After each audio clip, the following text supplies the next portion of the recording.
面对极端气候变迁，台南市持续推动社区防灾教育，依照各区容易发生的灾害种类，分别成立水患自主防灾社区、土石流自主防灾社区等零星社区，透过加强基层社区防灾能力，大大强化咱市37区公所甲市府之间灾害防救任务效益。为表扬这积优社区，市府24日伫消防局举办颁奖典礼。由市长委托亲自颁发奖牌鼓励。我们也热烈掌声感谢我们韧性社区第一期的代表傅国。易淹水地区，我们台南市占了3%，其他县市占7%，你就知道说我们台南市事实上是很需要做好防灾。那防灾不只是政府要做，民间更要做。那民间怎么做？就看了我们自主防灾社区的各位。跟水利局跟消防局，跟许许多多的局处，大家一起努力，共同努力，能够把这个灾害降到最低。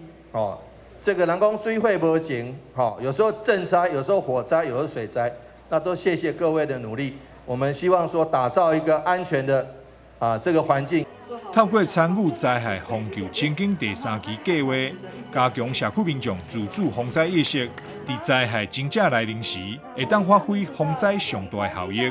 我参加这个计划就是防灾计划，可以让社区的民众里民可以得到一些防灾的知识，然后可以学习到如何自救。当天发生灾难的时候，他们也可以协助左邻右舍。协助消防局或者是台南市政府以及协助救灾这样子韧性社区的意思就是在灾难发生的时候，它是一个我们社区可以帮助我们的灾民能够了解什么，而且我们富国社区是在后甲断层带的范围之内，而且我们富国里在社区里面有很多栋的大楼，所以可能会造成到时候有很严重的地震的时候会造成很多的灾难。所以我们有规划我们的地区，可以容纳灾民，以及能够帮助我们的灾民能够度过这一次的难关。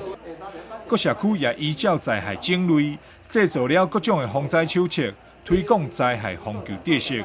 特别是安平区更运用地区的特色减灾，制作防灾 QA， 增加民众学习防灾意愿。妈用这种方式来宣导防灾你觉得这种方式如何？还蛮有趣的，就是很有互动性，然后自己实际上去寻找一次答案之后，印象也会比较深刻。然后好像他们还有扭蛋。对，扭蛋我不知道那是答对的才可以扭吗？